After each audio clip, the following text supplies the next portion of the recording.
The question over here is that you have the IGST, you have the CGST, and you have the SGST. And this is basically what we are, in a way, taking a look at in terms of the GST tax regime, right? Now, if we are focusing, let's say, for example, only upon this part, let's say I'm focusing upon GST, which is, let's say, GST, which is in intrastate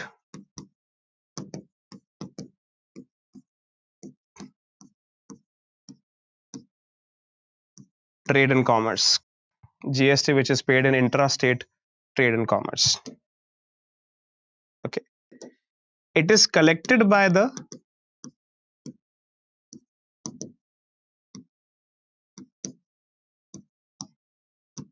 the union. But then it is divided between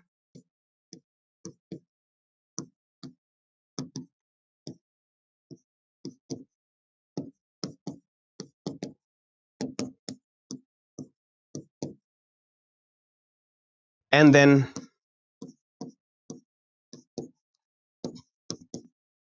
among the states. The same kind of a, what you can say,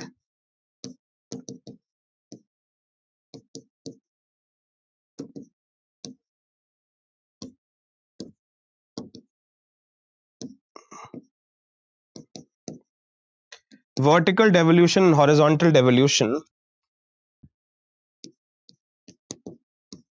of indirect taxes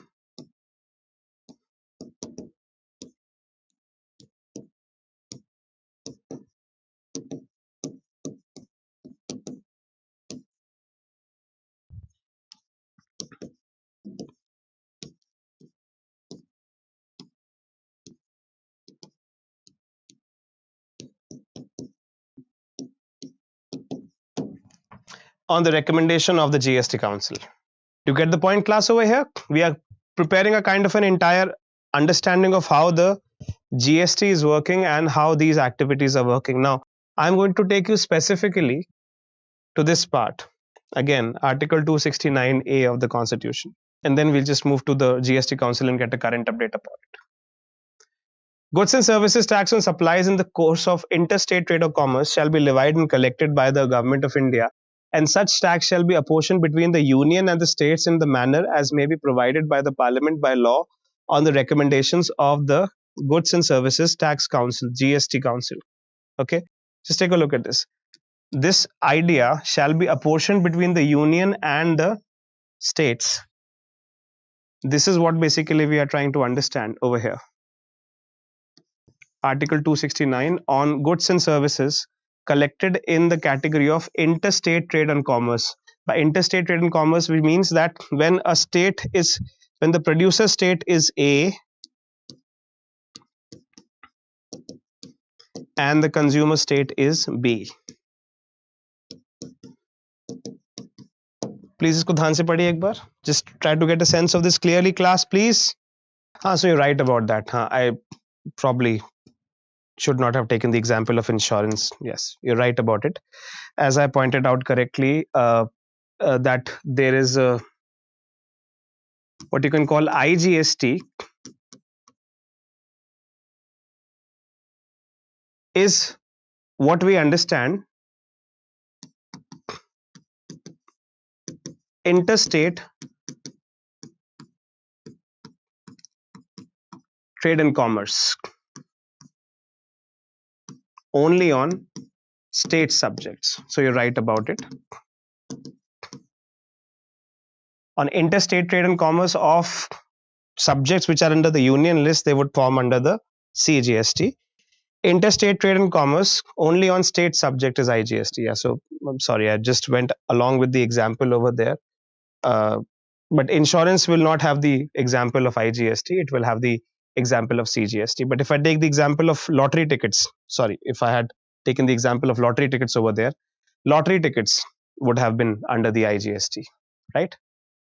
Now, do we have an understanding of what the integrated GST is, the integrated goods and services tax, which basically allows the states who are importing and exporting with each other to decide in whose account the money is going to be, and the money is not going to go either in the account of the state which is importing or in the account of the state which is getting it, but the money will be decided by the GST council as to who will get it. That's where basically the entire idea of GST as a tax reform has been structured. Okay, you get the point? Now, when I take a look at, for example, this idea that it is the GST council which is supposed to sit at the center of this entire thing.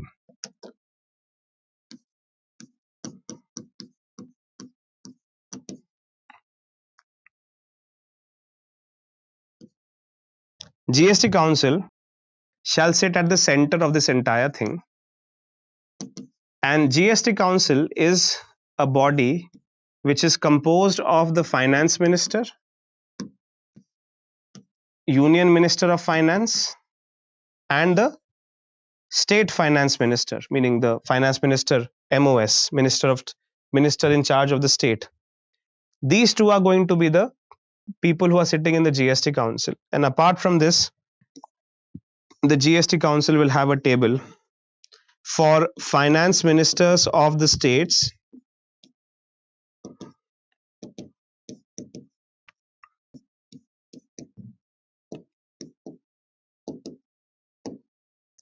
finance minister of all the states in the country, right? All of these finance ministers are going to be sitting at the GST council.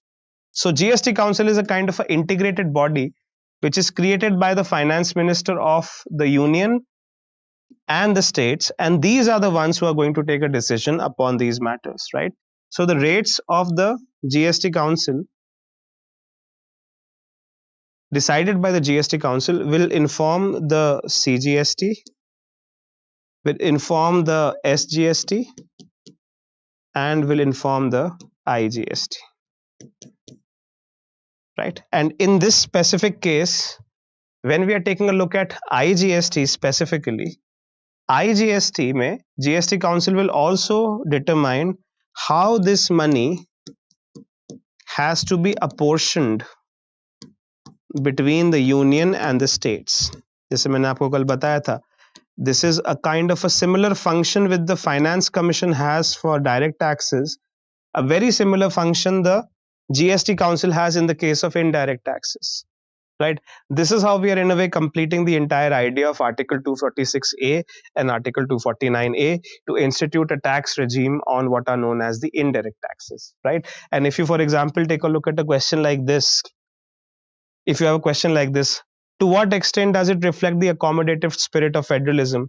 The accommodative spirit of federalism is reflected in IGST, the integrated GST, in which previously, as we had understood, that the IGST, the GST which is done in interstate trade and commerce, was collected by the producing state and was actually demanded by the consuming state. Now, the IGST which is collected by the government of India, and the government of India, on the recommendations of the GST council, can transfer the IGST to the state government where the consumption of the product is happening, trying to make this a consumption driven tax, meaning the tax has to be a kind of a destination based indirect tax in which the territory or the area where the consumption of a particular entity is happening is the one in whose account this kind of indirect tax can be accrued, which means that, for example, the producing states which are earning money previously, class, please take a look at this very clearly. The producing states which were earning money previously, these producing states are giving up upon their indirect taxes which were coming to them, and by entering into the tax regime, they're allowing the GST council under the Union of India to give that money to states which are consuming, or to the states which are needing some kind of an incentive to create their own production system so that they can be self-sufficient in some ways and be able to deal with their own problems properly. This is the real element of change which has been brought about by the GST under the principles of accommodative spirit of federalism, right? So the producing states have shown some kind of an accommodation with regard to giving this section a spirit of federalism. That is what basically we have to understand in this part class. Okay, now I want you to take a look at the Supreme Court judgment upon the matter, right? This is what we are basically most importantly concerned with. This is the current update we are most looking after. Take a look at this. This is a judgment given by the Supreme Court in the year 2022, Union of India versus Mohit Minerals. This is the judgment of the Supreme Court we are going to take a look at and refer it to it clearly as to what the questions are asked over here. The judgment is given by the current Chief Justice of India, but at the time only the Justice, which is Mr. Dhananjay Y. V. Chandrachud. Take a look at this as a little bit of a summary of it. Before we proceed to analyze the wires of the impugned notification, it is pertinent to contextualize the constitutional architecture of the GST. The Constitution 101st Amendment Act 2016 was enacted on 8 September 2016, introducing Article 246A, 279A and 246A. Article 246A stipulates that both the Parliament and the state legislatures have the power to legislate on the GST. Right? This we have taken a look at. 279A constitutes the GST Council, which shall make recommendations to the Union and the states on a wide range of subjects. So we have just taken some understanding of what the GST Council is and the composition of the GST Council. Okay. Now, the question that was basically raised by the Union government over here is, the Union government has contended that the recommendations of the GST Council are binding on the legislature and the executive. It was submitted that since the recommendations are binding, the rule-making power of the government under the provisions of the IGST Act and the CGST Act exercisable on the recommendations of the GST Council are also very wide. The arguments of the Union government are as follows. Right? This is what basically the constitutional question that became relevant over here is one of the questions that you were asking is, are the recommendations of the GST Council binding? Now that is the answer that I gave at the time, just in a simple summary format. But if you take a look at it, that question, whether the recommendations of the GST Council are binding in terms of giving the state, let's say for example, if the state wants to impose a GST and the GST Council says that this is not the GST that you can impose, are the recommendations of the GST Council going to be binding upon that state with regard to its own activities, right? And we'll take a look at this. A combined reading of Article 246 and 279A elucidates that the GST Council is the ultimate decision-making body in framing the GST law, since it is a constitutional body that acts as a converging platform for both the union and the states. The functions and the role of the GST Council are unique and incomparable to other constitutional bodies. Therefore, interpretations of other provisions of the Constitution do not have precedential value while interpreting the role of the GST Council. This is the argument which has been made by the Union government, stating that the recommendations made by the GST Council are binding. And this is basically the question that was put in front of the Supreme Court, whether a state government under Article 246A, now take a look at this basically. Under Article 246, it is written that a state legislature may impose a goods and services tax upon a subject which is mentioned in the state list. A state legislature may make a goods and services tax upon a subject which is made under the state list and impose a tax upon it and collect the tax upon it if it is not an interstate trade and commerce with the recommendations of the GST Council. That is what is given under Article 246A. The question is, if a state assembly goes ahead and makes a law which is not in concurrence or not in harmony with the recommendations of the GST Council, which is dominated by the union slightly, then is it constitutional or unconstitutional is the question that was asked before the Supreme Court in this particular matter. Right? Do you get a sense of what I'm trying to say over here? The recommendations, whether binding or not binding, before the idea over here. Now, this is a three-judge bench of the Supreme Court, Justice Chandrachud, Justice Suryakant, and Justice Vikram Nath. These three judges of the Supreme Court decided on this matter. The Supreme Court on Thursday, in a judgment championing the importance of cooperative federalism for the well-being of democracy, held that union and state legislatures have equal, simultaneous, and unique powers to make laws on goods and services tax, and the recommendations of the GST Council are not binding upon them. This is the judgment that had come from the Supreme Court of India in what is known as Mohit Minerals versus Union of India. Class, am I making the point clearly here?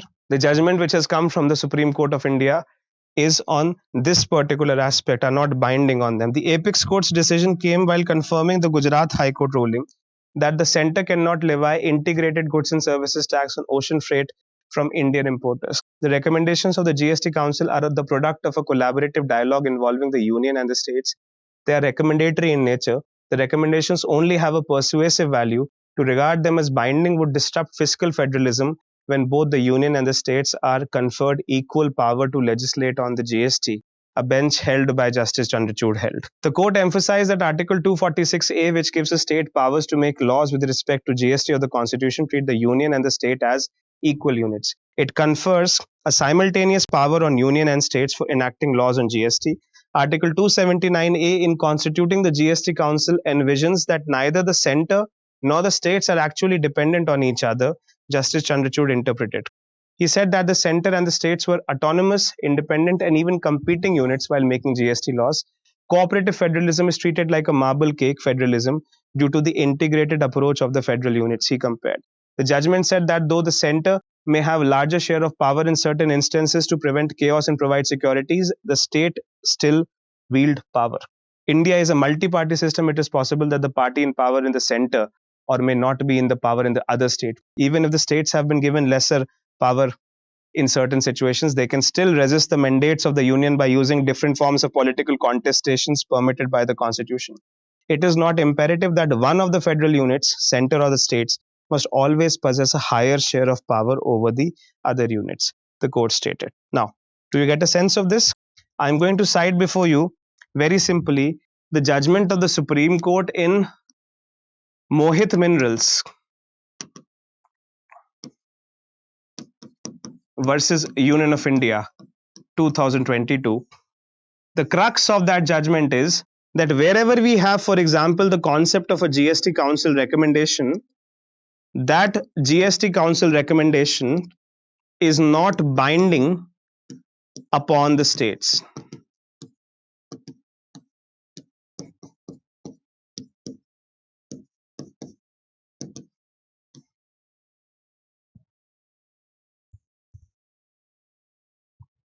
This is what basically we are taking a look at. GST Council recommendations are not binding upon the states.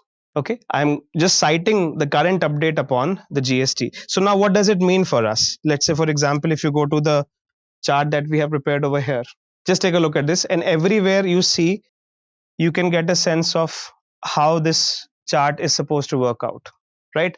If you have, for example, a indirect tax in the union list, the law can only be made by the parliament, but the parliament is not bound by the GST Council. If you have an indirect tax which is given in the state list, which is not an interstate trade or commerce, that law can be made by the state legislature. And in this particular case, the state legislature is not bound. In this particular case, the state legislature is not bound by the activities of by the recommendations of the GST Council. So this is where the not binding impact can come. And if the question basically asks you, can a state legislature on its own create a GST? Can a state legislature on its own create a GST which is against the recommendations of the GST Council?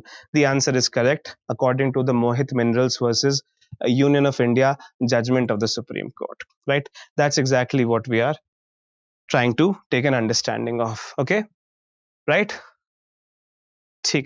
Now just one last thing, if I can complete this up properly.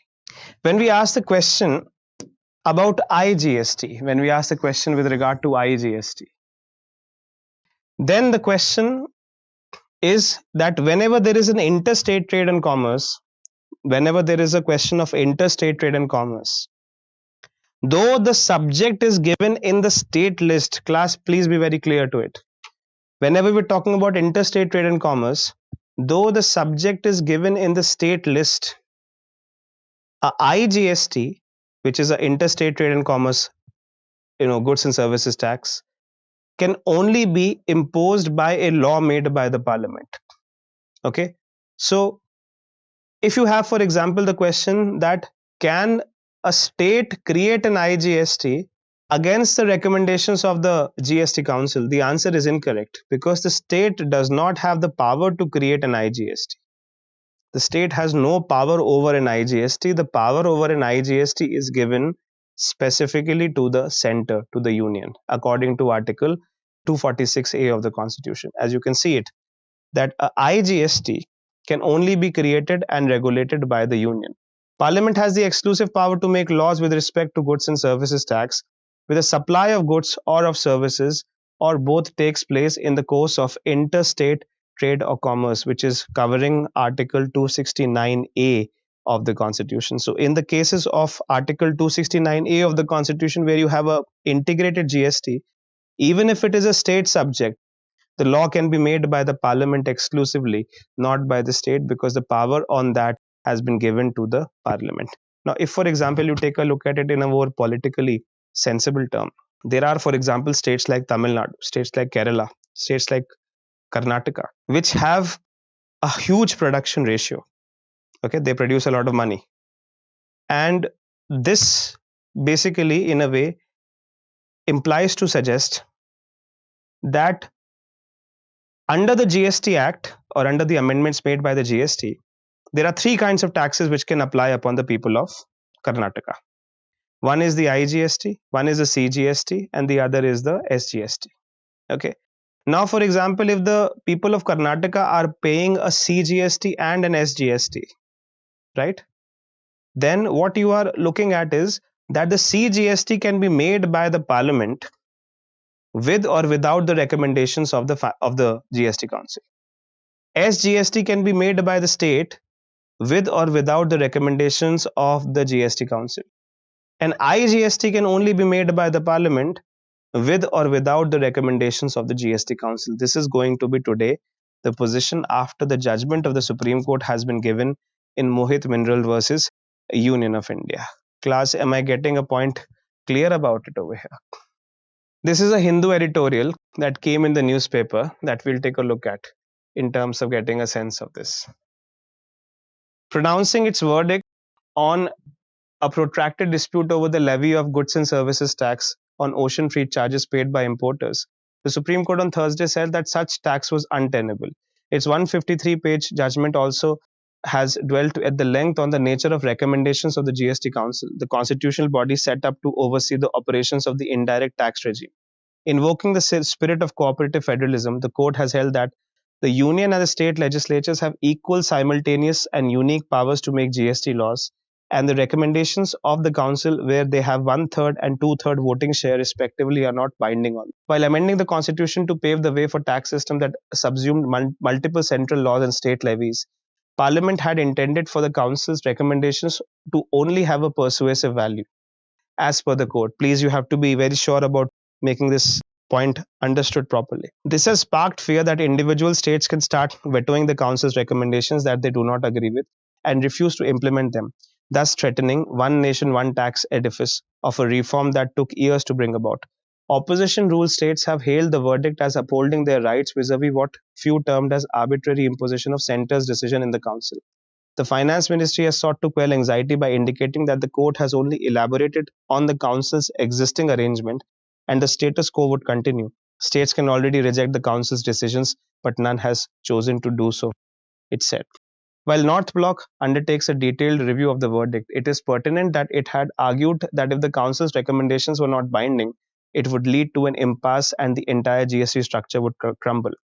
This does not hold water, the court averred. That is, it has struck down a tax notified 2 days prior to the launch of the GST regime, just as it is on the verge of completing 5 years, is perhaps a fortuitous nudge for introspection on its journey and the way ahead. At worst, it can trigger more contestation in the council meetings and at best infuse a fresh sense of responsibility among members. The centre could strive to be more conciliatory towards states' concern and fiscal dilemmas, especially as their assured compensation clock winds down next months, rather than seek to bulldoze over thorny predicaments with the tacit support of the NDA-ruled states and the council. The council should also meet more often to nurture the critical fiscal federalism dialogue on the right direction and minimize trust deficits. There are many pending reforms that require the centre to work more cohesively with the state to take India's economy forward and lift those left behind, including but not limited to an overhaul of land and labor markets as well as the agrarian sector.